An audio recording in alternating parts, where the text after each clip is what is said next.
It's weird. So one of the new things we can do now on our streaming platform. Hey everybody, welcome back. It's Joystick Maverick, episode 38. This episode's titled "New Studio, New Job. Who dis?" Because after a long, long absence, that's pretty much what's changed. I've finally moved out of my old place, which is trying to raise my cost of living by 25, 28%. Dominic has flipped the double birds at his previous employer.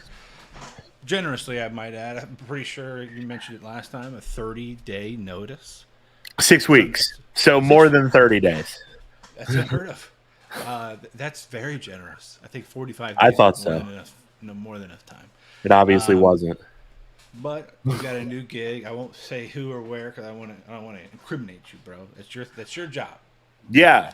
No, I work for a media company, which is what I've always wanted to do. There you go. So, a very famous media company. That's not Netflix. Yeah. This ain't Netflix, but it's just as good. Yeah. That's awesome, man. I'm wicked proud of you. Obviously, that's a huge triumph. This is now where like art reflects reality. It's so freaking. It's awesome. insane. Stoked. It's crazy how much your life changes when you take out something that's very toxic to your lifestyle and you replace it with something that's not. And you're like, oh shit. It's like getting rid of a bad girlfriend. Yes, I think that's a great comparison because not only does it take up time, it sucks away energy. It's an energy vampire, but not as fun as Colin Robinson from What We Do in the Shadows, right? Like it's very much different, but it still sucks. So I'm glad you're out of there. I'm glad I'm out of my old place in my new place. Yeah, I can now have separation between life as far as like you're not recording in your kitchen / pantry / office / living room / baby storage room. I'm looking at books. I'm looking at ring lights, and behind me is the first cover of Superman and Batman, the way life should be. Even beyond that is the living room, and that's fine. Instead of, you're right, my pantry / kitchen / air conditioning unit / everything. So I'm super glad about that. This week's episode, I just want to bring it off the top. We're going to be doing a little bit of discussion like this. And then just talking about, hey, once again, our show, we were doing it once a week, and we got really episodic into it. Now we're just trying to get it together whenever we feel like there's enough content to talk about. And not really feel like we're just repeating the news. Obviously, since we got together, a bunch of things have come out. Stranger Things 4, Thor: Love and Thunder, Miss Marvel. Ms. Marvel. I mean, it has been insane. I think even all of Obi-Wan came out. Yeah, so like we haven't even touched base on any of that. But we're not going to really hit too much of that. We're just going to probably pepper in the next couple little interesting things are around some Star Wars content, a video game coming out. It's based on a Marvel character. We're gonna give a call out to everybody's favorite guy to hate, the richest man in the world, Elon Musk. We're gonna go really weird with it and talk about Saudi Arabia and the line. Thor: Love and Thunder, just a little bit of a probably our own Love and Thunder. Back to that Love and Thunder, and then we're just gonna dive into San Diego Comic-Con, which once again, my invitation got lost in the mail. As per usual, it's just Wife like and I are going next year. We're gonna make it a concerted effort to go next year. After I might have to crash that party. I might have to be just in the trunk. Just swing by my house. I'll jump in. You just all good. We got enough room in the car. Perfect, because I definitely want to go. The problem is, San Diego Comic-Con to me is just like the Masters. You try every year to get a little lucky, and every year you get denied. Same thing with New York Comic-Cons and things like that, or PAX East and things like that. So it is what it is. But that's kind of our general show this episode. What I'd like to start doing, and I goofed on it this time, I wanted to actually start this episode back doing, was actually playing our intro once I'm done giving this.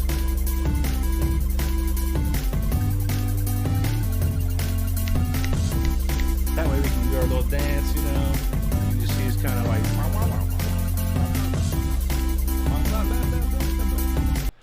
So that'll be fun. And then I'll do an outro towards the end once we're wrapping everything up and let everybody know the show's coming to an end. What would be really cool? Is if the guy who produced that song has different versions of that song that we could play at different parts of the show. Just saying. I'm just putting it out there. I wonder if we could reach out to that guy. I wonder if he exists. He might be in chat. I wonder if he... I know he's busy. You know what? I wonder more like the Oneaters. Hey, that's so netters. Yeah, so Mike, I agree with you. That would be cool. That would be cool.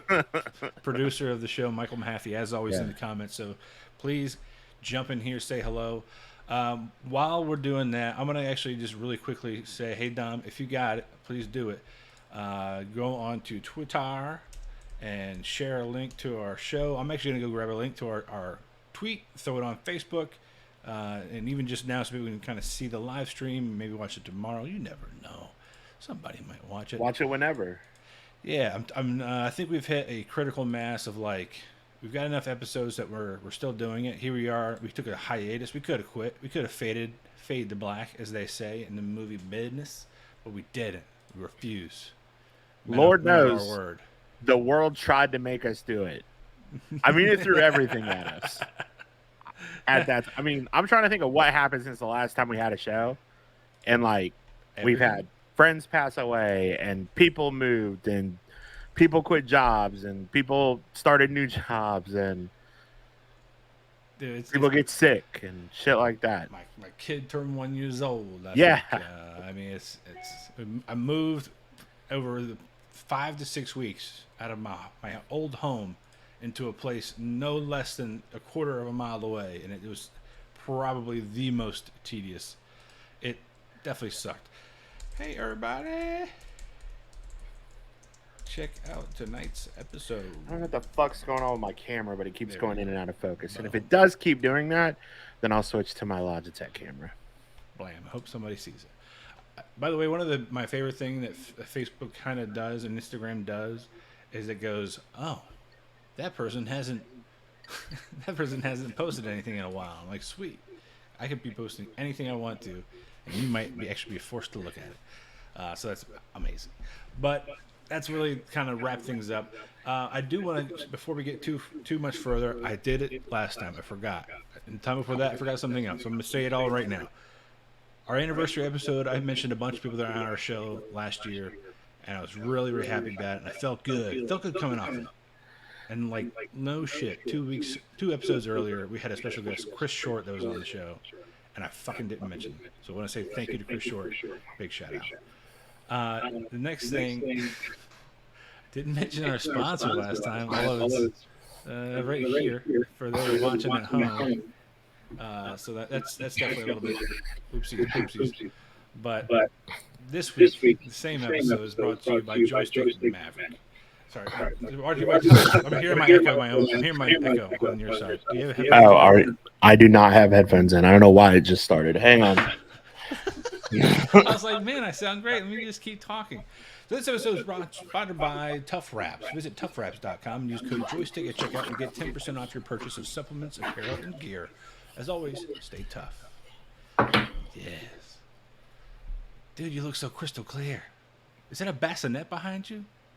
Yeah, I don't have a baby. What'd you say? Is that where Annie sleeps? No, that's where my nephew was sleeping. By the way, the dog, not Annie like a child or redhead orphan? No. That's where my nephew slept last week. Okay.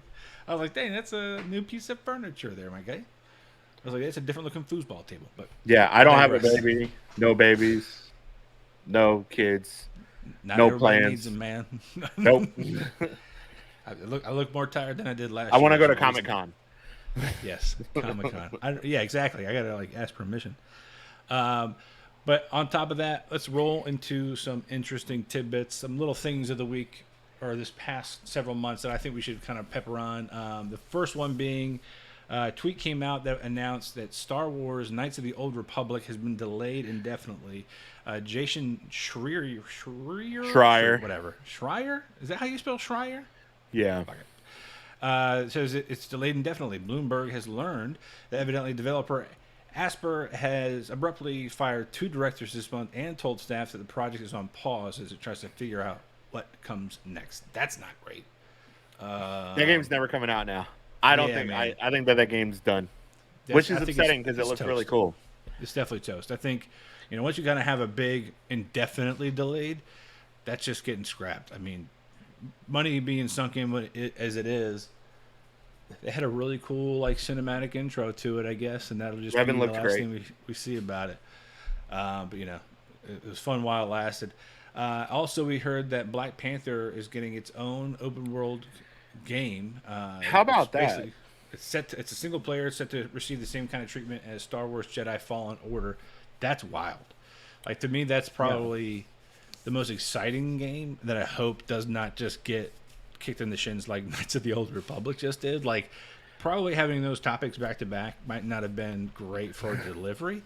You don't really have the gusto going into it. You're like, oh shit. Well, it said that the Black Panther game was kind of inspired by the success of Jedi Fallen Order. So I mean, if we get a Black Panther game set in Wakanda or kind of traveling between Wakanda and places like Madripoor, New York City, London, all of that. That would be fucking sick. What I don't want to happen for this is that gets the Avengers treatment where it's touted as a live service game and then completely forgotten about and not supported after launch, which is unfortunate because the Avengers gameplay loop is great. It's very similar to shit that I play and I want to play it. It's just, it ain't doing much for me. Shit. Well, I hope it doesn't. I hope it gets a little bit more. Well, I mean, honestly, what else could you ask for? You could ask for, say, the beginning of the Black Panther as a whole. You know what I'm saying? You could really think about how the tribes of Wakanda, interplay together, and maybe some discord there. That would be sick. Just learning about the history and background of that region.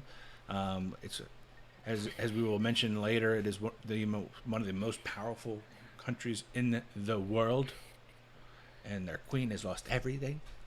But yeah, I mean, I think it could be an interesting game. I'd love to even just see the mechanics and play of it. But the storyline can be anywhere. It could be set, present, future, past. I'm sure everybody will want to play it. Next up, right behind that is definitely something I thought was hilarious. We've been calling it. A shout out to friend of the show, Sam Burson, who has taken it upon himself to be Muskwatch, to be the guy who watches out for Elon Musk. He's constantly keeping an eye on what's going on with him.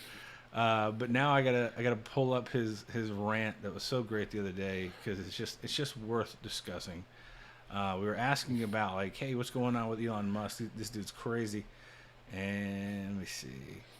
If you find it before me, you feel free to start quoting him, but because it was wild. Friend of the show, Sam Burson, who never wants to work at Tesla or Solar City or dude, he went on a mini rant. Here it is. He said, "Yeah, dogs." He said, "We said, hey man, how's it going? Where you at?" He said, "Yeah, dogs." Between that and his dad banging Elon's stepsister, and then his dad saying he wants to donate his seed to create more Elons, and the Twitter deal, and then the shirtless photos of him where he looks like a cartoon holding his breath. If that cartoon also had the saturation cranked to max, things have been busy. So he's been a busy guy, and I appreciate that. But I also appreciate that he keeps up with Elon and all the little conspiracies. Of course, the latest one being that he says, "My latest conspiracy theory involves Mark Zuckerberg as a failed sentient AI that narked on that Google AI engineer who was actually trying to tell us about Musk as another failed AI." I would love to just see a cartoon of that happening. If this shit turns out to be like Men in Black and they're all just fucking robots or aliens, fucking aliens in suits and shit, just peeling back. One's like Musk is like a fucking giant roach, like whatchamacallit, Vincent D'Onofrio was in Men in Black. Edgar. Yeah, sugar and water. Water, sugar, more. You ever pull the wings off a fly? You ever see the fly get even? That shit's so good. God damn it. What a great movie. it still blows my mind that guy's Kingpin. And we're going to talk about him later, too. Yeah, I know. This is a great episode. I'm so excited. All right, so that is fun. But on top of that, while that's happening, while we've been distracted by the weird lifestyles of the rich and Elon, we get Saudi Arabia announcing the line. This project, I believe, is 140 or 170 kilometers long. It is 30 kilometers I had no wide, idea about this till this morning. Tall. Dude. My wife messaged me about it this morning and sent me a TikTok of it, and I'm like, "What in the halo is this shit?" Yeah, I'm stoked. Taller Let's go. than the Empire State Building, the Eiffel Tower. It's wicked wide, and the goal is for them to build in like basically neighborhood sections, 3 different stories or groupings of everything you would need in those micro neighborhoods. And it looks cool. And I'm sitting there, and I made a comment earlier. I was like, this is definitely heading towards Halo. But I'm also kind of like remembering the episode of the Book of Boba Fett where Mando is on another Halo-like ring, and there's multiple levels of different like grid groups and things like that. Even the Mandalorians just chilling on the outside of the ring, just looking at the oblivion of space. It reminds me of what's that show with Lee Pace? Yes. The show that just came out. The Foundation. It reminds me of that. Yes. Like the different levels where the poor people are going to be on the bottom. Yeah. It's like we know that that's going to happen. It's going to be very caste based. I'm going to let especially you know, in Saudi Arabia. Michelle called out the Foundation, and she did call out the poorer people on the lower levels. And I was sitting there going like, and her first sentence was like, I mean, what's to keep the rich people on the top from just chucking out cheeseburgers all the way down to that lower level? People just walking to school, just getting pancaked by a pizza just because somebody thought it'd be funny, or like a empty bottle of champagne just taking out the pores. Like, yeah, that shit's wild. Yeah. I mean, and in their promo, they've got like, these hovering drones and whatever. I'm like, maybe this is the future where like these drones can snatch those champagne bottles out of the air and just like pick up shit off the side of the sidewalk. Maybe there's no animals allowed except for the poor people. You know what I mean? Like, who knows? Who knows the kind of society they're trying to build? And I'm sitting there going, but you know what? This is genius. If they know already, I agree that the zombies are coming. Right, it's very wall-like. That the tide is rolling in, and that the flood is coming. If they already know that, then they're building for that inevitability. Yeah, where they're just going to be the sole surviving civilization. Which is. But I mean, they use all the buzzwords. Like, I mean, 100% renewable energy sounds great. Yeah. You can walk everywhere. Sounds great. Everywhere else is powered by drones and like automatic lifts and all that shit. It all sounds really great. It's in Dubai. From one end to the other end in 20 minutes via SkyTrain or whatever they called it. Yeah, I mean, it's cool. Which is surprising that like the world, we have people that are looking at planning at doing this when the United States can't even wear fucking masks on plane or let women have abortions. But I mean, we're never gonna build that. We don't even have trains. Listen, the minute we go try to build something like that, they say, oh, it's going to have a reflective glass wall. You know how many kids are going to be showing up around that wall with rocks just to see if they could put a dent in it? Man, it reminds me of Always Sunny, where every Christmas they would throw rocks at the train as it passed by. Yeah. Mm-hmm. I'm just imagining a fistful of people doing that every single day. Like, oh, it's there. It's 5:30. Let's go for a walk to the wall, kids. All right, $50 to the first one who chips it. Like, but that is an interesting point. Is like if they did it in the United States and the way that it's separated is by economics. Like the poorest people that are on the bottom and the richest people up top. Things might get done differently here. What if you reversed it? Rich people on the bottom, poor people on top. As a rich person, if I were on the bottom, if I was a rich person, I would be more inclined to help the people on the top so that, what's that other movie? The Platform? where the food lowers down each platform, whatever doesn't get eaten goes to the next level. Yeah, I mean, I feel like that should be. I would love to see one neighborhood just go fuck it and flip it. You know, that'd be great. But we'll see. That would be sick. Hopefully, peace in our lifetime. We'll see. Next up, I would. We love just quoting Marvel characters the whole night. Peace in our lifetime. Peace in our lifetime. That's right, baby. Ultron. I'm the Lizard King, that bitch. Motherfucker. There are no strings. What a great trailer that was. The Ultron trailer for what turned out to be the weakest Avenger movie. By the dickhead motherfucking director, right? Fuck you, Joss Whedon. Which is interesting is he came up yesterday because I sent Mike a panel from Joss Whedon's Astonishing X-Men, which is one of the best runs of X-Men. I mean, it's incredibly well written. For as much of a piece of shit that Joss Whedon is, he did write good comic books. And there's a panel in X-Men, Astonishing X-Men, where a rogue sentinel is like attacking the Xavier Institute, and like Wolverine's trying to fight it and shit, and like everybody's trying to fight it, and they're all getting their ass whooped. And like Cyclops and Wolverine had been going at it for like the last 3 issues before that, because Cyclops is sleeping with Emma Frost after Jean Grey died.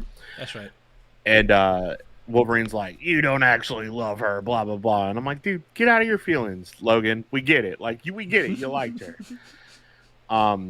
But Scott takes off his mask and it's like, he like does the Gran Torino fucking Clint Eastwood. Like, I want you off my lawn.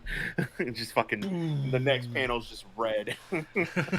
it blows him into the like basement wall, right? Just completely incinerates him. I think I remember that. God, Wolverine goes, every now and again, Summers, I know why you're in charge. So good. Speaking of which, more Marvel. Love and Thunder. What'd you think? Personally, I enjoyed the shit out of it. I thought it was a very fun movie. I thought it was fun. I thought it was very tongue-in-cheek. I loved the addition of the actual actors' kids in particular roles, right? I think... And I never really read the entire run of Mighty Thor. So I know that Jane Foster had cancer. I know that every time she would, Thor up, that all that cancer treatment would just be nullified so that cancer would be back. I can't remember if she died in the comics and then came back to life afterwards. So I'm interested to see how that plays out. And I do like that we're continuing down this line of like, these heaven places are just other realms and they do exist, right? So like we've already got what's her name, Hela. She literally lived in hell. That place physically exists. She just walked right out of it. Helheim. Valhalla really existed. The afterlife in Moon Knight. Yeah, so like exactly the afterlife in Moon Knight. So like these places exist and they are almost transient. There is a way to get, obviously an easy way to get into any one of those, but there is possible ways of getting out. So I'm interested to see like, how those play out and how they get mingled into the lexicon of this MCU as it stands. I think, and that was like my biggest issue with everything in Phase 4. And I'll be 100% honest with you. Like up until Saturday when the Hall H stuff happened at Comic-Con and you kind of like started finally coming together, like I really felt like everybody else felt, where everything was disjointed and we were in an MCU where kind of nothing felt like it was building towards anything, and you had like little smatterings of things like the incursion stuff and Multiverse of Madness, the stuff, the wonky Spider-Man stuff, and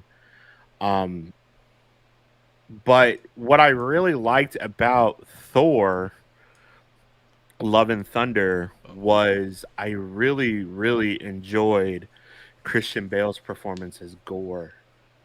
I also love the fact that Taika Waititi just does whatever the fuck he wants. Listen to him in interviews. He's just like, yeah, I just do whatever I want. I don't.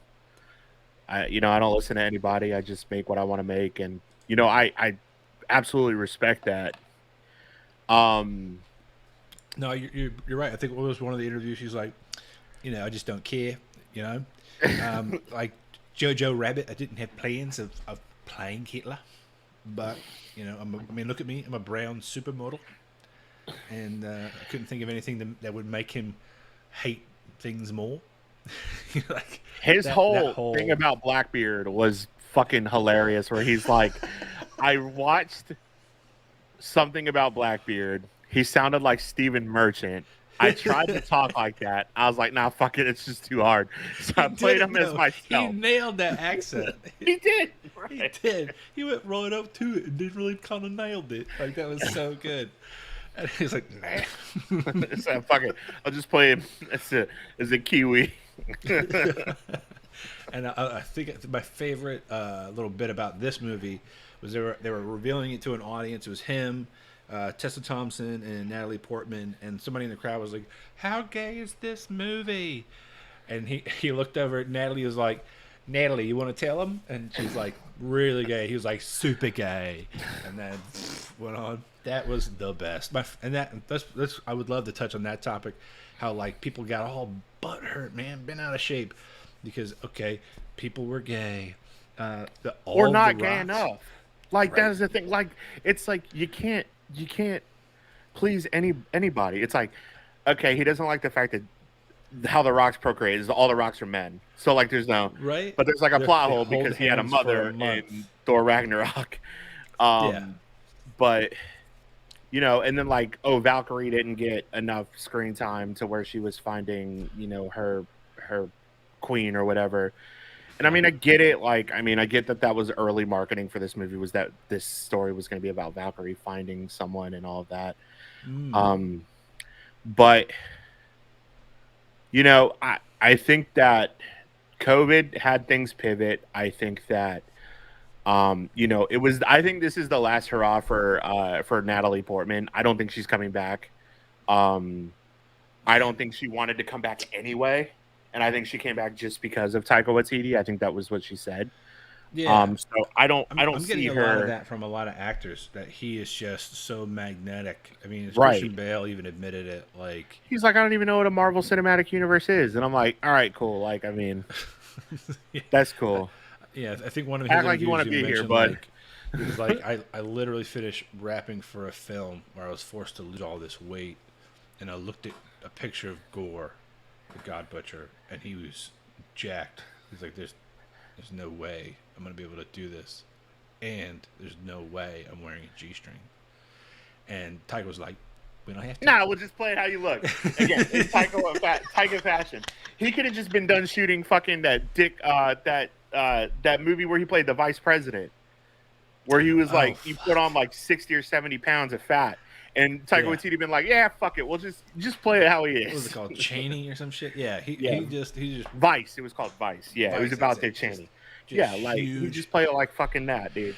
And that's great. Yeah. Like I love that about that. And I mean, I don't give a shit about Russell Crowe as Zeus, but it gives us Brett Goldstein as Hercules, which I fucking love Brett Goldstein. So I could not find a reason to hate that accent that he did. It was so good. His Greek accent was pretty good. So good. I was like, I'm sure this is offending so many people right now, but it's so good. Yeah. And then, of course, I saw, I don't know if I'm sure you saw the same thing I did.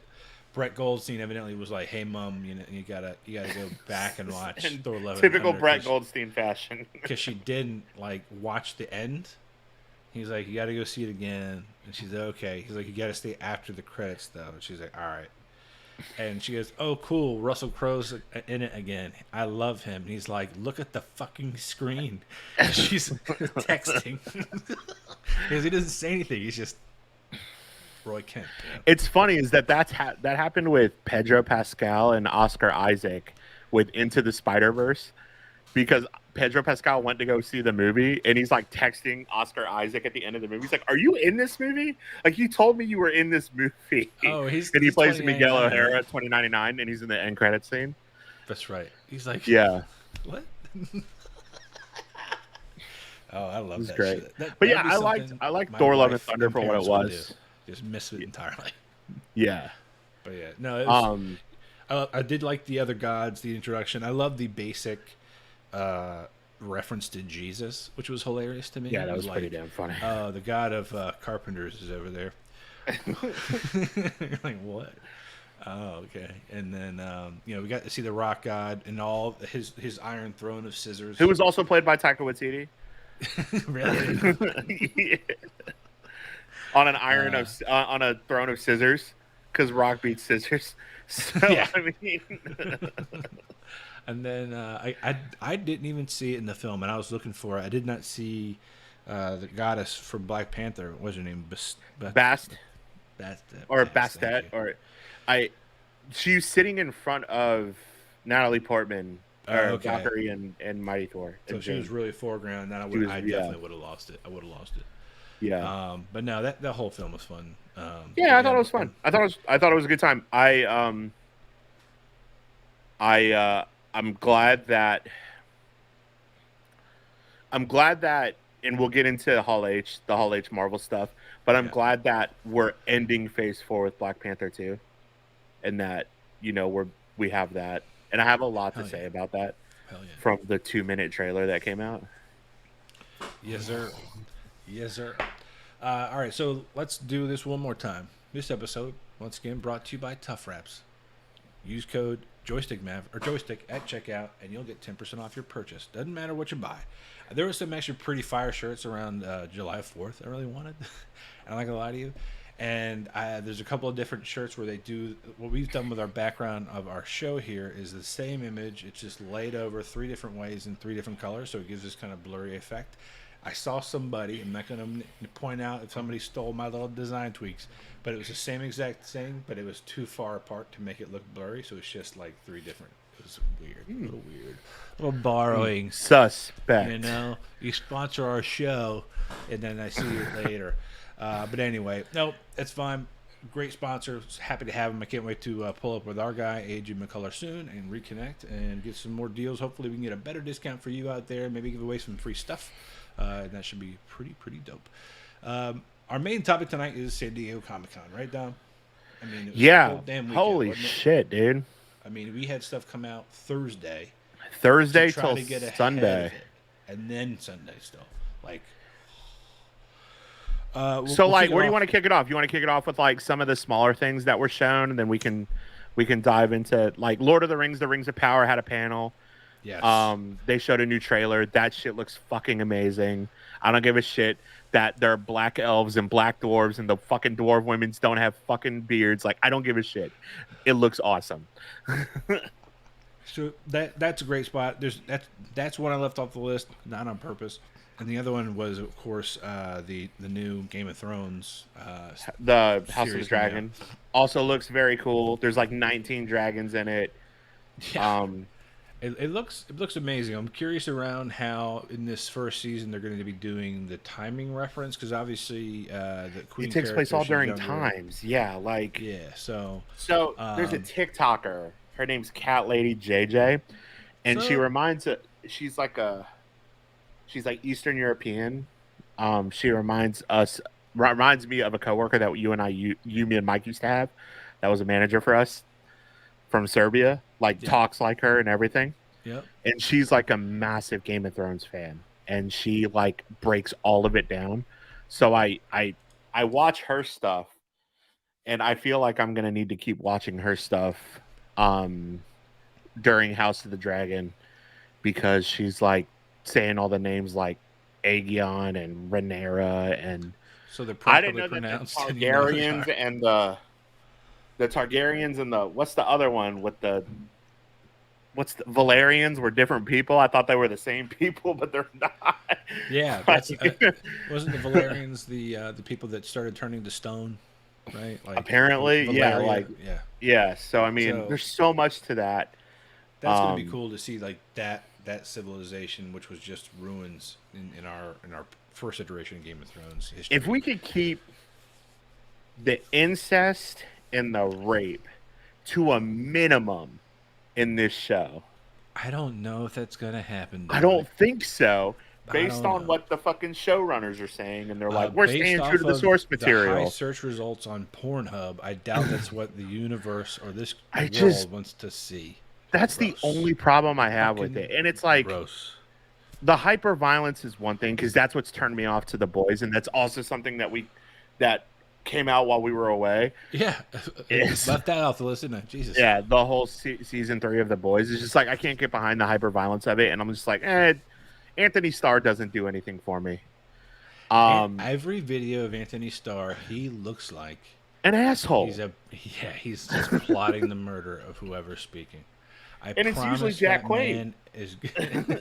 I was watching the clip where it was all the girls on the show, and he's just sitting on the balcony, like staring off into oblivion. He just looks upset. Or whenever he's not being spoken to, you could see him clenching his teeth. I'm like, dude, you've got it. Whatever drugs you're on or not, chill out.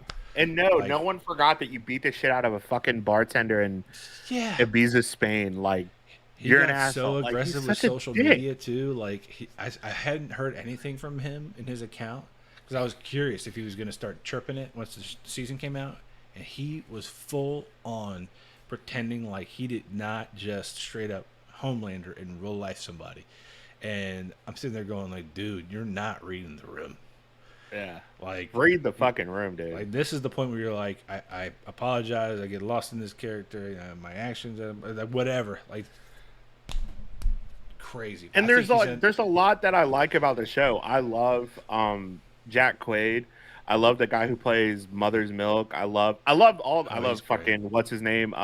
Frenchie? Carl Urban, Frenchie. I love them. Like, it's the fucking 7. Like, I fucking hate A-Train. I hate the Deep. And everything that's going on with him and the fucking sex shit with the octopus and him eating the octopus and like, dude, none of that. Like, that shit is fucking weird. And what's his name? His name is like Chance something. Chase something. Yeah, that guy evidently had to have his penis digitally smaller, like made smaller because it made people feel uncomfortable. His bulge in his suit. Yeah, and like posters and shit. I'm like, good for you, dude. Yeah, good for you. Chase Crawford, I think is his name. Yeah, Chase Crawford. I'm sitting there like, what was the rapper that just had like a straight up underwear shot? It was like he had a rope tied around his waist because his wang was so huge. I really hope right now the Mahaffey's like, ooh, I know who that is, and throws their name out. The actor who plays Mother's Milk is going to be She-Hulk. I thought the chick who played in that show Orphan something was She-Hulk. Tatiana something. Is he going to be in She-Hulk?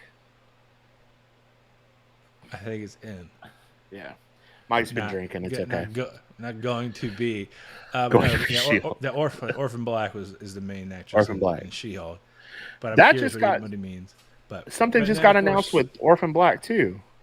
And then Jensen, to be in She-Hulk. Then Jensen Ackles. I love all the interviews with him. Like having to, he thought he had to bulk up. So that was the best. It's like, just pat the suit, dude. All those moves, like Anthony Starr's like, why didn't you just ask him to put muscles on your suit? And of course he's like, ugh. But I guess like when they did the fitting, he was like, all right, so you're gonna put muscles, you know? And I guess the designer was like, you're gonna bring me muscles in April. And he's like, okay. Just starts hitting it ham. I'm like, that's awesome. See, I love that level of dedication, and I love that him and Eric Kripke got to get back together for another season. I like Jensen Ackles, and I would like to see Jensen Ackles in more things. And I'm super pleased with Robert Singer, that character, Robert Singer, coming back again. So in the Supernatural, it was Bobby. That's right. Yeah. He's like running for senator or some shit. Yeah, and it's all based off of the co-creator of Supernatural, who's also named Robert Singer, is why they named that character that, and now they're doing it again. It's like every time they just want to poke that guy a little bit because they're still bugs. Like they bring him in and they rename him. I like that a lot. Yeah. I did go to KotOR, so you ain't wrong. Mike's been drinking. He went to Commonwealth. I think that's what KotOR is. I think Commonwealth VA. I get it. Or But he no, went to that's awesome. Kava and misspelled it, and they don't serve alcohol at Kava because I think it's halal. So Yeah, and it's CAVA. Um, but no, I definitely enjoyed that. But to bring it back full circle, you're right. So we had those two big releases with the Lord of the Rings stuff, the Game of Thrones stuff, and then we had Halloween Ends, which was kind of just yep, slipped that in was there. on Thursday. Yeah, that was like slinked in on Thursday. Like that shit And looks yeah, tight. it looks awesome. Kova is a brewery. Okay, Got it. Thanks, Mike. yeah, confirmed on the sauce. Hey, well, you know what? Cheers. And so Halloween Ends. It looks like it's going to be the penultimate ending to at least Jamie Lee Curtis's line. She's getting old as fuck, dude. I saw everything Yeah, everywhere all at once, and she is old in that movie. I love the way they did her in that movie, just like hunched over and like, and her like willingness to just step up and do whatever they want her to do. She's like, I can do whatever I want. She's Did you remember her in True Lies, though? oh, oh. Many a boy moment to True Lies. And Trading Places. Yes, sir. Amazing. Something I heard that is not so amazing is our next and final trailer topic pre San Diego Comic Con stuff. Gotham Knights, the Batgirl trailer. That looks fucking terrible. The Gotham Knights show. No. Oh, my bad. I think we're talking about the show. Have you seen the Gotham Knights show trailer? I haven't seen anything from the show yet. The Gotham Knights show trailer is the worst thing I've ever seen, and I cannot believe they're actually making a show about it. I watched the Gotham Knights Batgirl trailer, and I know that a lot of people are shitting on it. Yeah. I think historically, the Batman Arkham games do not show well in trailers. I love the Activia commercials. I just saw that. I do remember her in the Activia commercials. Anybody listening? You got to stay regular, dude. Yeah, producer Mahaffey was like, "Who doesn't remember Jamie Lee Curtis in True Lies?" And then he followed up with, "Do you remember her in the Activia commercials?" What about in Freaky Friday with Lindsay Lohan? Oh, She was fucking Stone Cold. Jamie Lee Curtis is in Freaky Friday with Lindsay Lohan. As who? Not the mom. She is the mom in Freaky Friday, dog.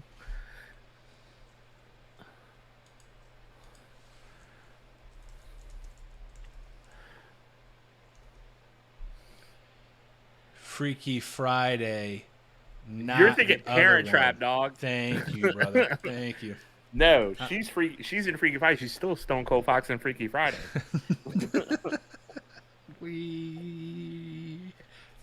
Okay, the rest of people our age have a type. Unattainable women. That's right. It's Jamie Lee Curtis. Yeah, in all of her shapes and forms. But yeah, Gotham Knight. I think it was you and Mahaffey. New podcast announcement. Jamie Lee Curtis corner. I'm down with that. Yeah, we'll just chart her career from Halloween all the way up to everything, everywhere, all at once. And not once will ever mention her being a hermaphrodite. Not once. We won't mention it. That's rude. We're woke. But no, I heard that the game itself was looking terrible graphics wise, but I guess the show was looking just even worse. Like what I was gonna say was about the Batgirl trailer is that the Arkham games, when you're not like the cinematic trailer for Arkham Knights looked great, and that's typically how it is. Those games don't trailer very well. Like they never have. Like Arkham, go back and watch gameplay trailers for Arkham City, Arkham Knight, and Arkham Asylum, and they look just like that. Everything looks real clunky. The graphics don't look particularly great. It looks very unfinished, but in actuality, that game is going to play very smooth and it's going to be awesome. No, I thought we were talking about Gotham Knights, which is a CW show. I did not know they're coming out with this. Oh man, this is bad. I think that the daughter of the Joker is in it. Who knew Joker had a daughter? People, evidently this show. Just yeah. When you get a few minutes, watch that trailer, and then you'll be like, "Man, this is a piece of shit." Yeah, I'm even just trying to find like a casting image.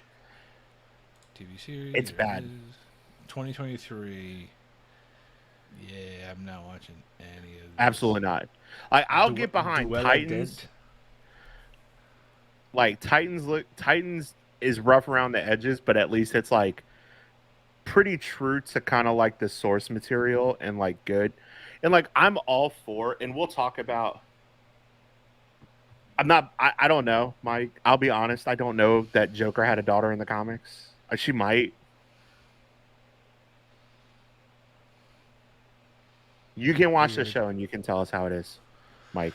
Well, at least we get one good thing out of that show is that Two-Face, aka Harvey Dent, will be played by Misha Collins, also from Supernatural. So that'll be fun. Shit, it just started thundering outside.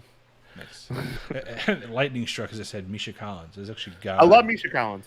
And that's him as Cass. You're gonna love to watch this show. Just real deep, grungy voice. So back to Comic-Con. Other small things. Not small, but things that are kind of under the radar. Sandman is coming out soon. That looks fucking amazing. Yes. Did you watch the little clip that came out between Lucifer? Okay, so there's like a 2 or 3 minute clip between Lucifer and Dream. Where Lady and Brand it's like is Lucifer. Right? Gwendolyn Christie is Lucifer. Brianna Tarth from Game of Thrones. That's it. Is that what you said?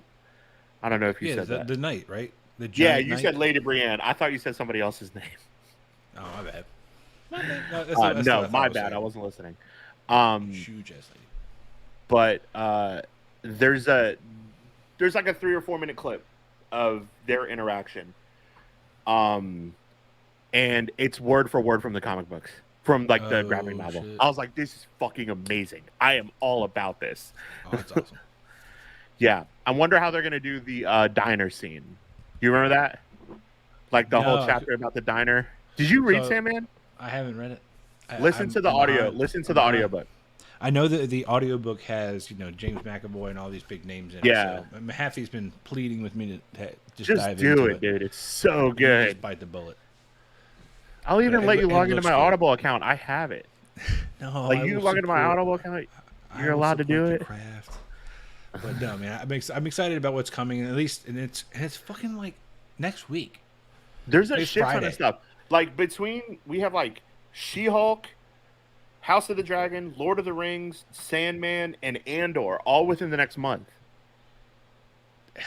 We're gonna have some more episodes, I think. I think so too. I think we're now in fucking. Well, yeah, Mike, that scene is crazy town. Yes, the fucking the diner scene. There's a whole scene in a diner that takes place over a 24-hour period, and it is absolutely insane. Is this like insane as in what was the movie Legion, where Michael and yeah, basically battling demons, but in like that diner? Way more fucked up shit that happens. Oh, okay. Wow. It's really good. I'm hooked. It's really good. I thought it was fucking sick, dude. I think it's really cool. Awesome. I love Sandman. Yeah, to your point, there was the things like that came out. Andor, we had a bunch of a couple of different Disney trailers, and then we had things like Dungeons and Dragons is getting a movie. And how about that? That shit looks so much fun. But it reminds me of the Jeremy Irons ones from the '90s. That was fucking god awful. Yes, with Marlon Wayans and the dude from Sliders.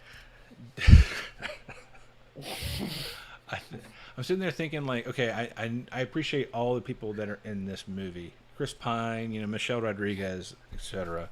And I'm glad it was Chris Pine is the bard. Because everything I've ever heard about being a bard is I'm going to fuck my way into this and I'm going to fuck my way out of this. And Chris Pine's great at that. I really hope he gives it all in this movie. And during some off-panel interviews, one of the things that I loved is I found out Jerry O'Connell. There you go. It may not be Jerry O'Connell, Mike. It looks just like Jerry O'Connell. I thought it was Jerry O'Connell in the old Dungeons and Dragons movie with Jeremy Irons. Other guy, the other head of. I think it's the other guy. Yeah, I think you're right. The head of their little group. Yeah. But no, I found out in an interview or two that Chris Pine recently went off grid as far as like using a flip phone and trying to stay off the internet. Like, he did the Jared Leto. Got it. yeah, like he was just trying to purge a little bit, and then over the past couple of months, he got a smartphone again, which he called it a smartphone, not an iPhone or a Droid or whatever. He called it a smartphone. I'm like, dude, you're already 95 years old. Just go ahead and phone it in, literally. And because during an interview panel, somebody was like, oh, what do you guys feel about like Dungeons and Dragons being mentioned not only in this movie, obviously, but also throughout Stranger Things? And the moderator is looking at Chris Pine. He goes, "Oh, you're asking me? What do you think, Sophia, whatever her name is, the redhead?" And she's like, "Why are you asking me?" He's like, "Because you're the youngest person in the group." And she's like, "Yeah, I guess they play it a few times in the series." And I'm like, and the moderator's like, "Was this what it was like on set?" And he was like, "Yeah, pretty much." Like, they had no chemistry in that whole interview, and I was just like, "Ooh, this movie could either be really joyfully bad, or I'm sure it's going to be bad. terrible." And so I like what's his name, Bridgerton, Reggie John Page. He's a paladin in it. Yeah, I think he's great. I think he's gonna be great. Hugh Grant is in it. Like, fuck. Yeah, I'm telling you, it's setting it up just like the Jeremy Irons one, where you get like one really big, classically trained British actor in the movie. As the bad guy. And it's bullshit. The whole movie sucks. I'm gonna still see it. Yeah, absolutely. I'm going opening night. It's got my money. But no, that's another non like big comic related movie. But the next up are two big groups. So big and then like huge. So we got DC, right? We got Shazam, Fury of the Gods, which kind of had a really less impactful opening than I thought we were gonna get. Right? It starts out real like self-deprecating, with Billy Batson as Zachary Levi as Shazam. Or as Captain Marvel, technically, right? Basically saying how much he doesn't deserve his powers and it's all a mistake and that kind of thing. And I'm glad it really turned up pretty quickly with all the gods that the kids possess their powers, basically being pissed off about it, trying to come back for him. Like, yo, dude, what the fuck? And then, of course, Helen Mirren sitting across from Zachary Levi, and Zachary Levi making a Fast and Furious reference, which is Helen fantastic. Mirren is fucking in meta as shit. I'm sitting there going, that's funny. Like by myself in a room, like, oh, that's great. You can really see Dragons with Michelle Rodriguez. Like, it's like you can really feel how fucking scrambling Warner Brothers and DC is doing right now. Like, yes, you can. Hall H was only two things. It was Shazam, Fury of the Gods, and Black Adam. Did they even talk about Super Pets? They didn't talk about Super Pets. They didn't talk about Supergirl. They didn't talk about Flash. They didn't talk about Aquaman. They didn't talk about any of that because Ezra Miller's tearing his way through the world as a fucking terrorist, and Amber Heard's a piece of shit. So, like, two of their largest properties are completely marred by this. People are boycotting the movies, all that stuff. Like, DC and Warner Brothers are in such a tight spot, which sucks because the Batman was so fucking good. Like, just hold on to that. Like, hold on to the Batman being good. Shazam looks fun. The first Shazam was fun. I really liked it. I love Zachary Levi. I love that. Black Adam is going to be Black Adam. They're going to try to make the Dwayne "The Rock" Johnson's Black Adam be sympathetic. And it's going to be...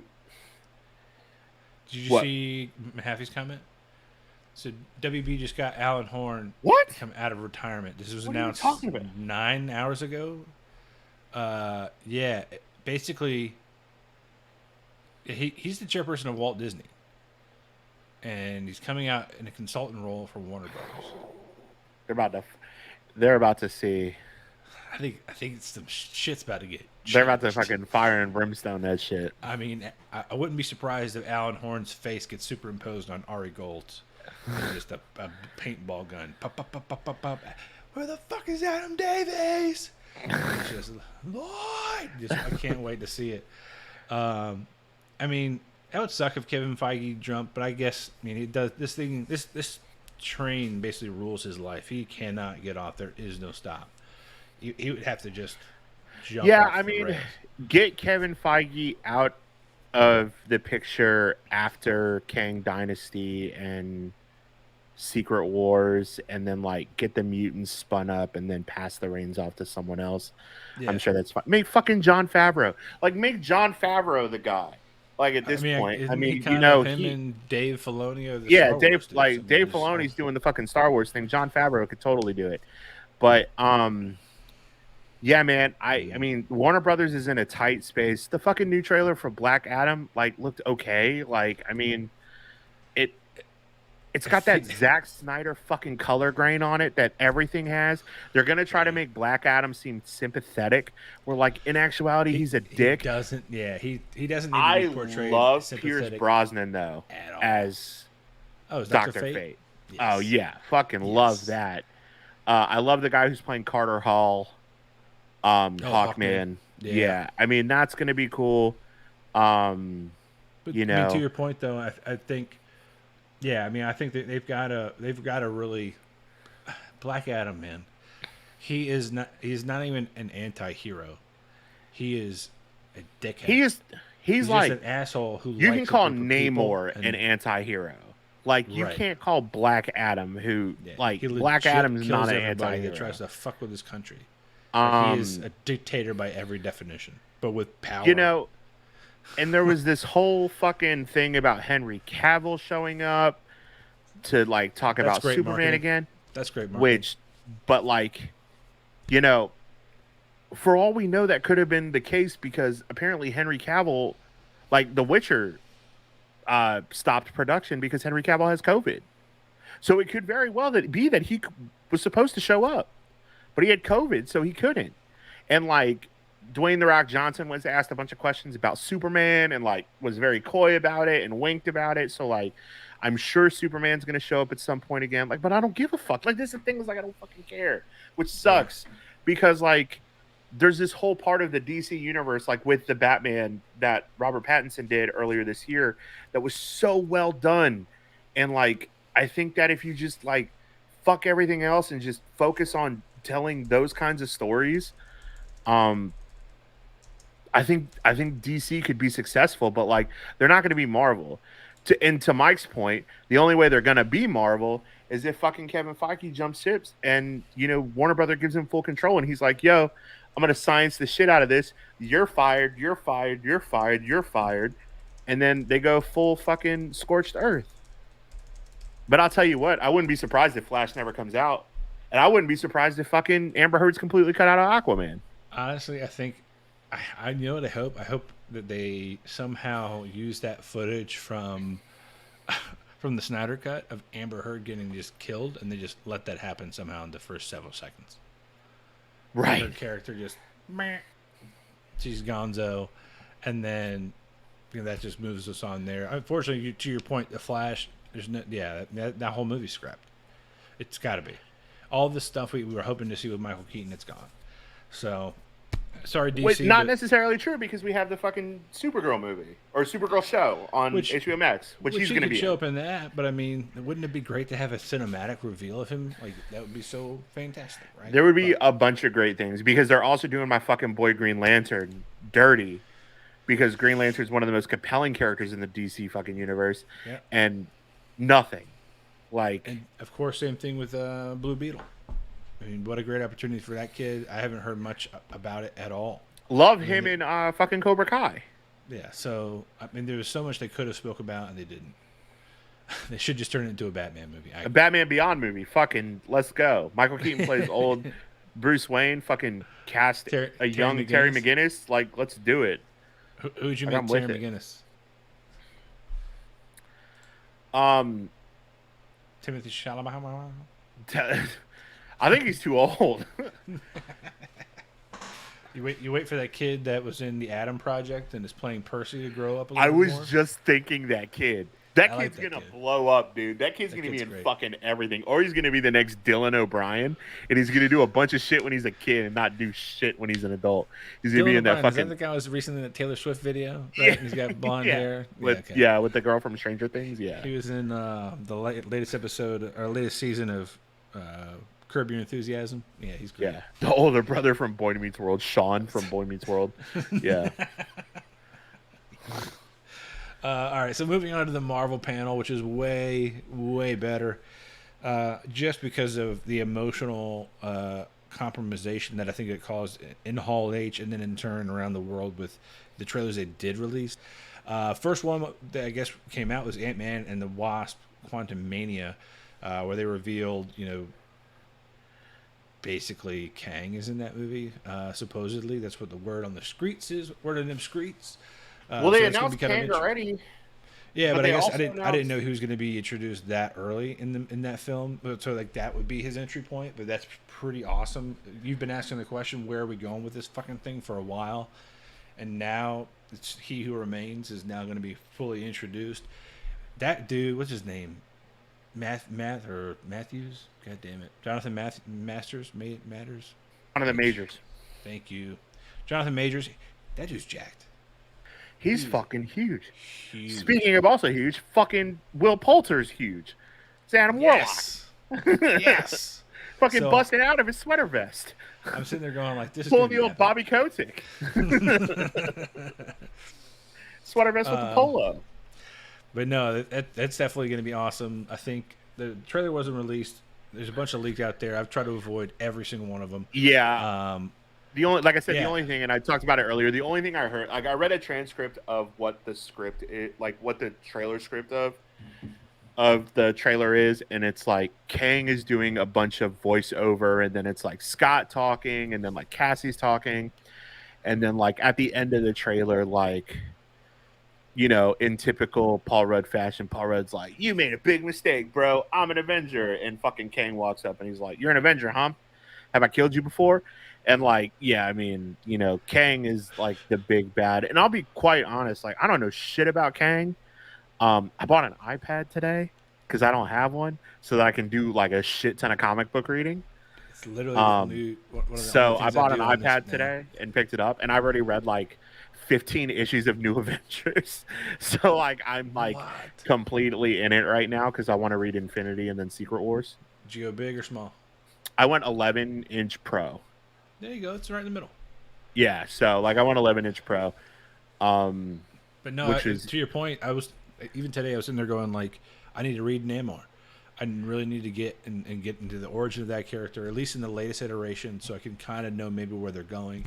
But now I gotta watch the new read the New Avengers again because that's what starts off the Secret Wars, right? So like The you have Hickman to run know of that. New Avengers is dark as fuck, and it's really good. That's what I'm reading right now, and I love it. But yeah, Quantumania I think is going to be cool. They also showed next up was Guardians of the Galaxy, I think, or was Yeah. it Secret Wars? It was or not Secret Invasion. I think it might have been Secret Invasion and then Guardians. That's right. Secret Invasion had a trailer, and again, that wasn't released. Talokan. We're gonna talk about it, Mike. I know. I'm super excited about it. Do not.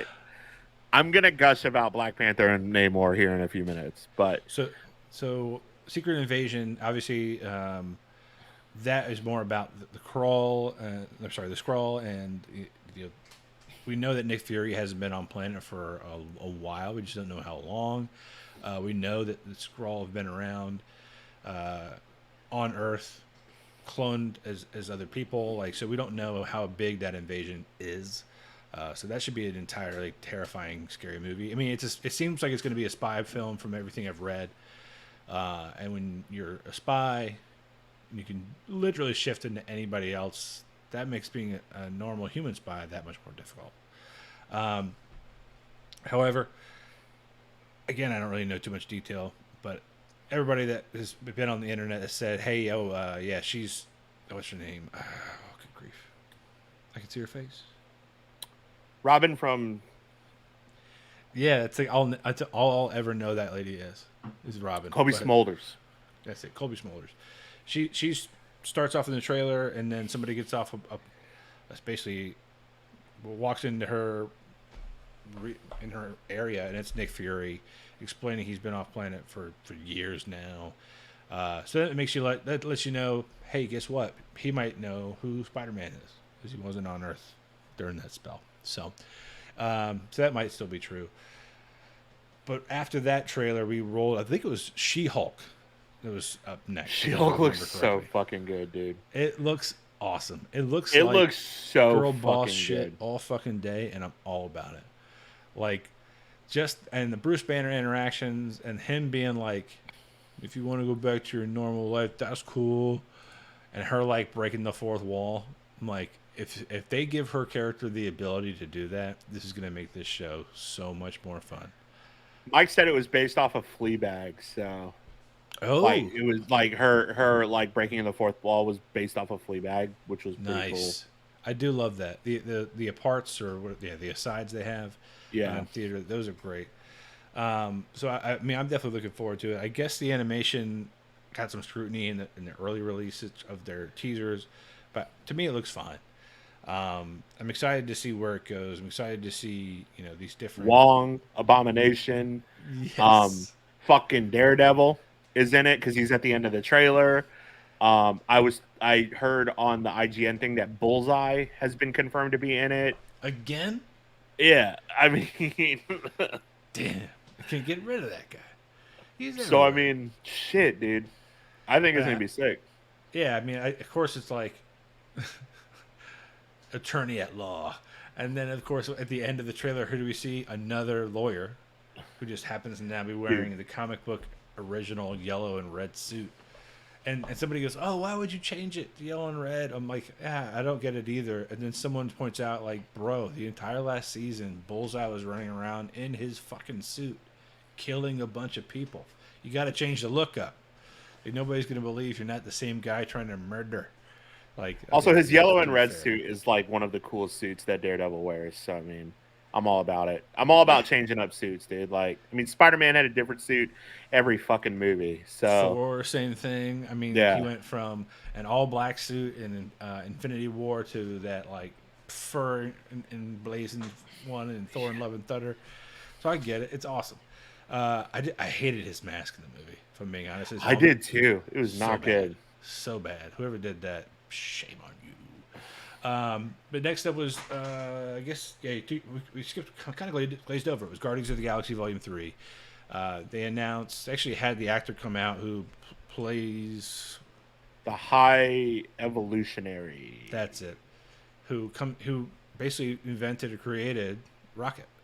And I guess the beginning of that was showing the baby raccoon and all the things that were happening to him. So, like, tearjerker moment. You're obviously going to be emotionally invested and then completely fucked for the rest of that movie if you see that. I told Mike that I am not emotionally invested in the characters of Guardians of the Galaxy like I am everybody else.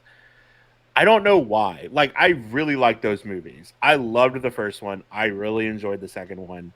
I think that they all have great chemistry, but everybody's like, man, I think Drax is going to die. I'm like, I don't fucking care if Drax dies. But, like, I'm really excited to see the High Evolutionary. Apparently, a glimpse of Adam Warlock was shown in the trailer, which, like what we said, Will Poulter's fucking jacked, huge, bro. Like, enormous. Oh, that's right. Ooh. Rocket looks like Mike's dog, which is why. Yeah. Rocket ain't making out of that movie. That's gonna be tough. I'm not gonna lie to you, man. If I see the minute I see any kind of animal getting hurt, I'm gonna be invested in that animal not being hurt anymore. But yeah, so that happened, and then I guess they topped it all off with Black Panther: Wakanda Forever. Well, before that, they jumped immediately into Phase 6. They were just like, "Hey, we're gonna talk about Phase 6." Oh, Fantastic Four was Kang Dynasty and Avengers Secret War, which everybody thought the Russo brothers was directing Secret Wars because they said they wanted to, but they're not. And the director of Shang-Chi is directing Kang Dynasty, which I am real excited about. So you gotta hope that Shang-Chi's in there, right? So apparently Kevin Feige is announcing 10 projects at D23 in September. which would probably be Phase 6, which is probably Phase 6. All of Hollywood, or well, really all of Georgia, because that's where they film. And Shang-Chi is rumored to be one of them.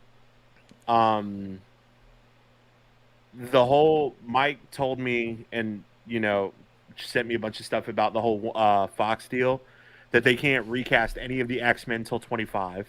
I saw that. So, which makes total sense now. Why are we getting these particular actors to play like Quicksilver or Patrick Stewart as Professor X? Right. Interesting. So, yeah. So and the one thing before we get into Black Panther is they announced Captain America: New World Order. They announced where Sam Wilson's playing Cap. They announced an 18-episode Daredevil show, which is fucking sick. Yeah, I mean, I love that he doubled down on it. 18 episodes. 18 episodes. Yeah, that's good to me. Daredevil Born Again. They announced Blade, Mahershala Ali's Blade, is coming out next year in November. Yeah, starting filming in October, which is dope. Right? Which is dope. Halloween. Let's go. So we got Mahershala Ali's Blade.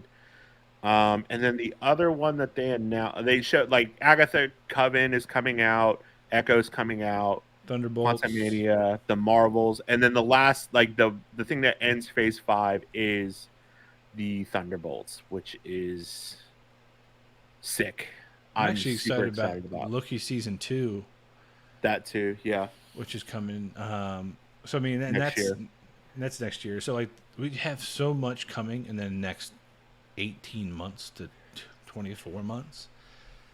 I mean, and I appreciate this too, is that they're out front saying it's a Disney Plus offering versus it's just Marvel Studios, right? So it's like one is only going to be in theaters and then released later, and the other one is only going to be on Disney Plus. There is no simultaneous release anymore. Sorry, Black Widow. They learned their lesson, I think, and she made them fucking learn it. ScarJo did a good job for everybody else. And I think that there are certain franchises that really lend itself well to the Disney Plus format. I think Miss Marvel being introduced in the show, the way that she was a great way to introduce that character. I think Ironheart will play well because Riri Williams is going to be in Black Panther. I think that Daredevil has shown that it plays very well as a TV show. And Echo in the same vein because you have Daredevil in that. But things like Captain America, things like the Guardians of the Galaxy, things like Ant-Man, where you have these kind of isolated things. I honestly think Blade would probably play well on a TV show as well. I think it would too. Like same level as Moon Knight. Still quality of product, but also apparently in the She-Hulk trailer, there is a poster of Johnny Blaze. Shut up. So, there's apparently a poster of Johnny Blaze in the trailer, which is fucking crazy. I mean, they've been setting up Marvel Knights for a hot minute. It's the same thing with Thunderbolts. Like the one thing that you can say about Phase 4 is that they're setting up the fucking Thunderbolts. Falcon and the Winter Soldier introduced U.S. Agent and Valentina. The end of Black Widow had Valentina recruit Yelena Belova. Abominations in the show. She-Hulk. So I mean, they're setting up that team, and a lot of people want Marvel Knights, which or Midnight Suns.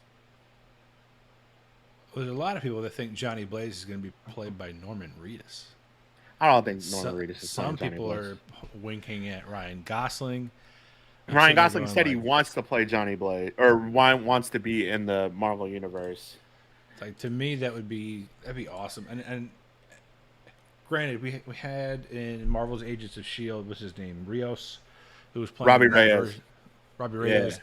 His version of Ghost Rider in the car. That car is so sick.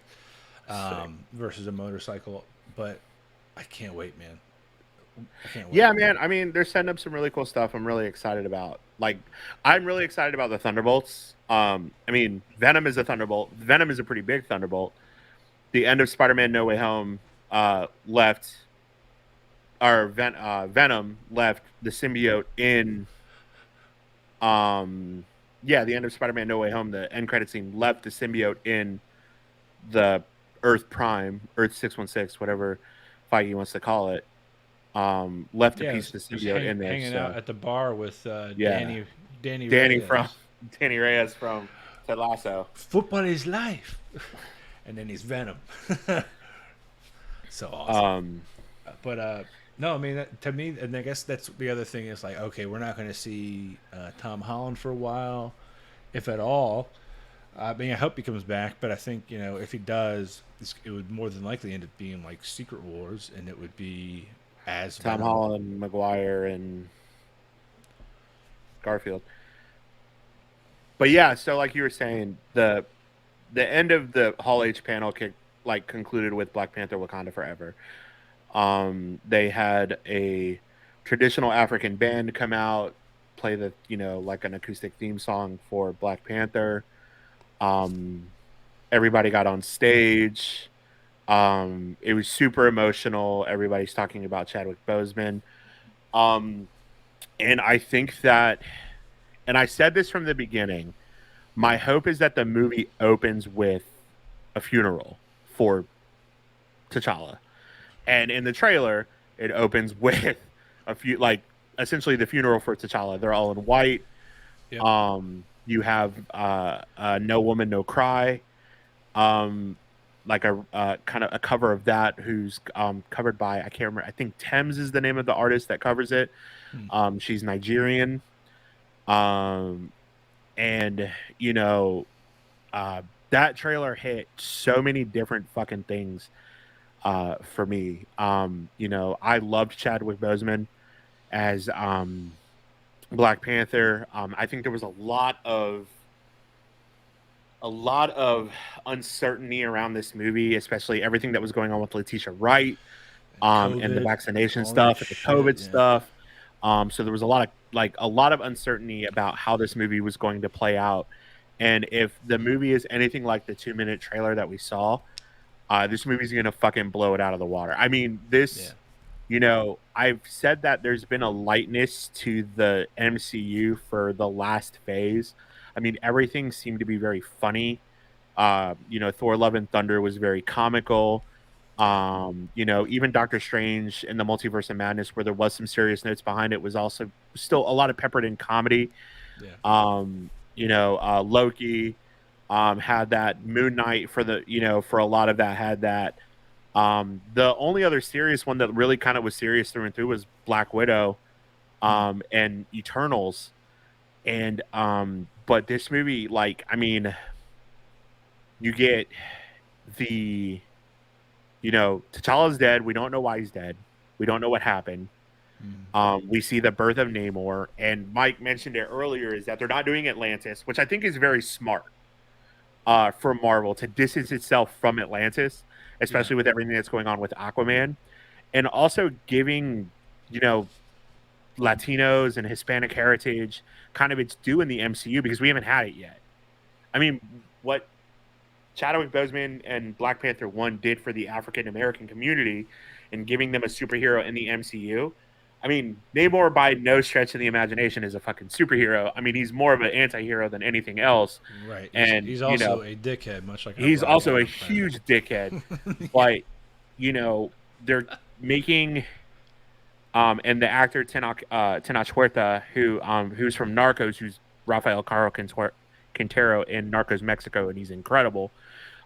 He came out and he talked about it, and he talks about he had to learn like a ancient Mayan dialect. Oh shit! They're using the city of Talocan, which is essentially it's an Aztec city, which based off the god Tlaloc, and we finally get that representation. I mean, Tenoch Huerta is not your normal. He's not what you normally see for Hispanic actors inside of a movie. He's dark skinned and, right. He's very Hispanic looking. I mean, even in The Heights, which was this love letter to, the Dominican Republic, and everybody was very fair skinned. That was a big thing about the movie. There were no Afro Latinos. It's about as Mexican as you get with the guy that's playing Namor. It looks awesome. And he looks fucking sick, dude. He looks so fucking cool. So fucking dope. I mean, I love all the ornament. It's all Aztec ornamentation. I love that they even kept true to the wings on his feet when he's born. Yeah. Like, that shit was fire. And the transition between him as a little kid and then him standing up as a man in the same exact spot in that trailer, I was like, oh, that was a good transition. That shit was dope. He's gonna be sick, dude. And I'm reading New Avengers right now.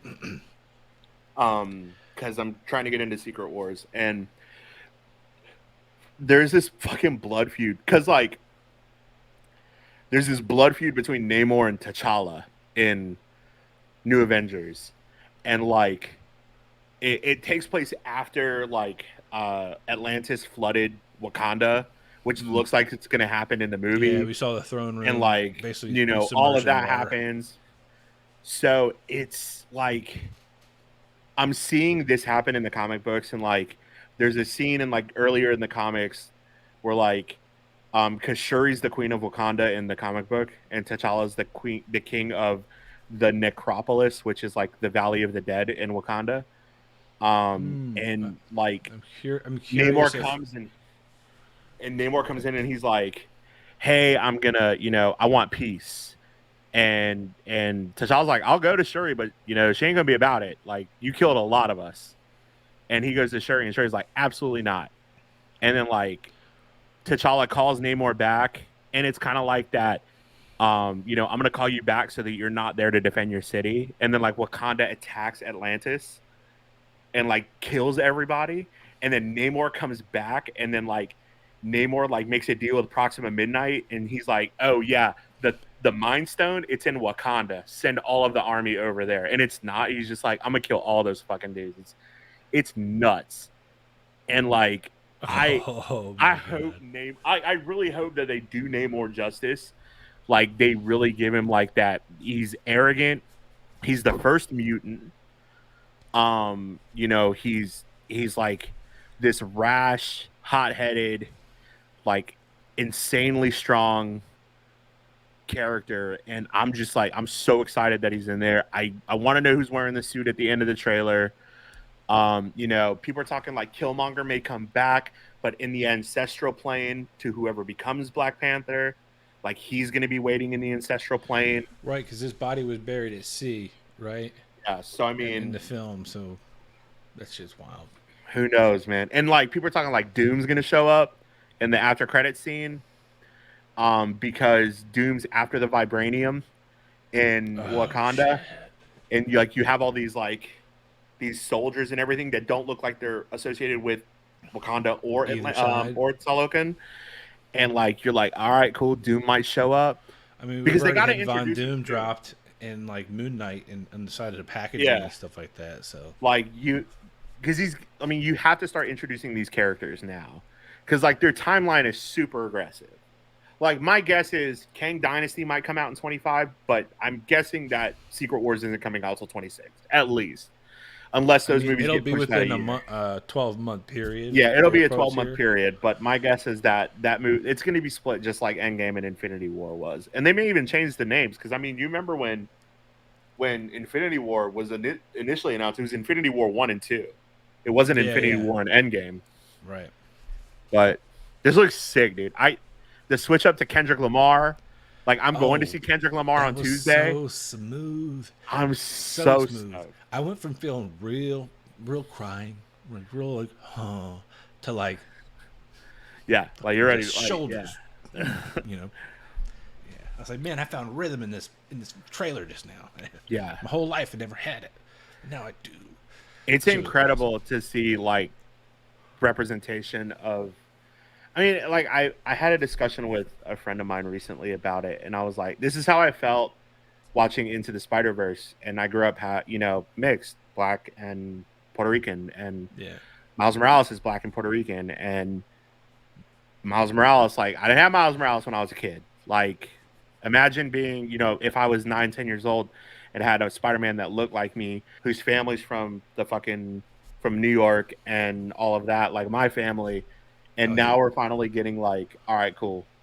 And, you know, fucking hats off to Ryan Coogler. Like, he didn't have to do all of this. Like, he's not doing it intentionally for Hispanics. I mean, he might be. Right. But, like, giving us, there's one fucking black superhero in the MCU, and now he's giving, the Hispanics their kind of like moment in the MCU right now. I won't tell Cap you said that, but that's cool. Cap. Oh, that's right. Falcon. Falcon's black. And honestly, like, fucking Bucky Barnes might be black too. You don't know, dude. Falcon and the Winter Soldier. He was at the cookout. He was macking on Falcon's sister. I mean, things might have went down in Wakanda. She knew what's her name, Okoye, knew her way around his arm. Mike said, "What if it's Bucky in the Black Panther suit?" I was like, the black community will lose its fucking mind. You cannot put Sebastian Stan in that fucking suit. I would just love to see him show up. And I would love to as well. Oh yeah, just do some work out of respect for T'Challa. I'll just be there. Yeah, that would make total fucking sense. Absolutely. But wild. I mean, what a panel! To be excited about. What a panel! I mean, right. And I'm sure we glossed over so many things. All the animation stuff coming out, right? Marvel I Am Zombies, Groot, X-Men '97, What If Season 2. I mean, there's so much that we haven't even really dusted on when it comes to the animation side of things, and that's another friendly reminder for anybody that watches this. Just because you're an adult doesn't mean you can't watch cartoons. I watch Bluey on Disney Plus with my daughter every single morning. That shit's great. But no, so I mean, even the I Am Groot stuff, that was cute as hell. He farts, a leaf comes out, he saves an entire little community. I'm excited to see, I heard there's more coming out with that. It reminds me a lot of like this Toy Story shorts. So once like Toy Story 4 dropped, they did a bunch of shorts that were inside the timeline of progression from that movie, before, after, it didn't matter. It's just they've been doing these little shorts for forever. And I think it's a great way to continue like these little cute storylines that pull in the younger crowd as they continue to grow older, right? I mean, it's definitely a great thing. But man, and again, we didn't even touch on all this. We touched by mentioning them in name, all the things that came out, but we didn't talk about the Obi-Wans and the Stranger Things, and I mean it's been a big break. We can talk about The Bear, which isn't comic book related, but is the best TV show that I've seen in a fucking ever. Bro.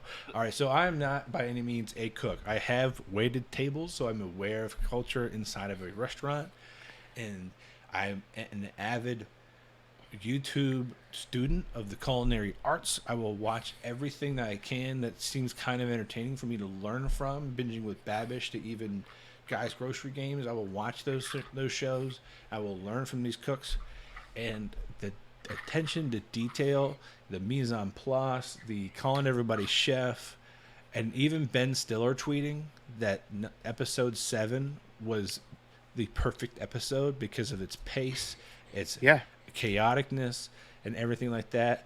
The guy who plays Richie, who is in The Punisher, who's also in that show. What a great little reunion they had outside of The Punisher. He's in something else too that's coming out, and I don't remember what it is. His name is Eben, Ebon. It's the same name as my father-in-law, R.I.P. So that was like but Ben Stiller tweeted about it, and Eben retweeted it. He was like, "Cousin," and I was like, "Yeah, let's go." It's so name dropping Alinea and Grant Achatz, who I'm not a chef either, but I've studied all of that. I've followed, Grant Achatz's career, Thomas Keller's career, who all of them they talk about. He's like reading from the French Laundry's cookbook, which is, kind of like one of the most famous, restaurants, and it's heavily implied that he worked with, Thomas Keller in that show. Joel McHale being Joe McHale. That dickhead for like 5 minutes. So good. Molly Ringwald's in this show, which is fucking insane. Like fucking Maddie Matheson. Playing just like a handyman. The dude from fucking The West Wing. What's his name? He's also an X-Men. Oliver Platt. Or Oliver Platt. Yes. The heavy set guy. He's like, I loaned your brother $300,000. Yeah, he's fucking great. Love him. And how he like they give all the kids Xanax and he's like, all right, drugs and entire. He's like, yeah, I don't hate it. Great show, dude. Great show. I can gush about that show, good. yeah. He's like, is this Ecto Cooler? Like, I was like, yes, High C. What a call out. Yeah, so good. Yeah. But no, that whole shit. Yeah. You left the pre-order setting on. I was like, I have been in that moment. When you start using new software and you don't know what you're doing 100% and it completely fucks everything. That's half of our episodes have been like that. So, man, what a good show. But yeah, not comic book related, not games. That was definitely a Maverick, if anything, in our topic list. But so good. I'm hoping for a season 2. But hell yeah, Top man. Gun Maverick. I know, yeah. Yet another thing we haven't talked about. Or Jurassic Dominion. Which is a piece of shit, but I thought it was enjoyable. So. I saw that too. It was, again, it was fan service. It was for the fan. Yeah, fan service. How many times is the T-Rex going to win? Just wondering. Just one last time, baby. One last time. At least he had some help from a hoarder who never trims their fucking fingernails. Just the noise it made. It's like a giant chicken with claws.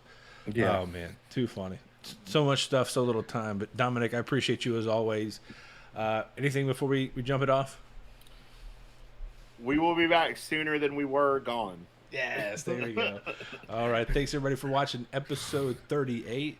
Tough Raps, thank you for sponsoring as always. I'm Ernie UXD on social. He is Hemophilia on all the things social. I got it. You saw that? I didn't hesitate. You got it.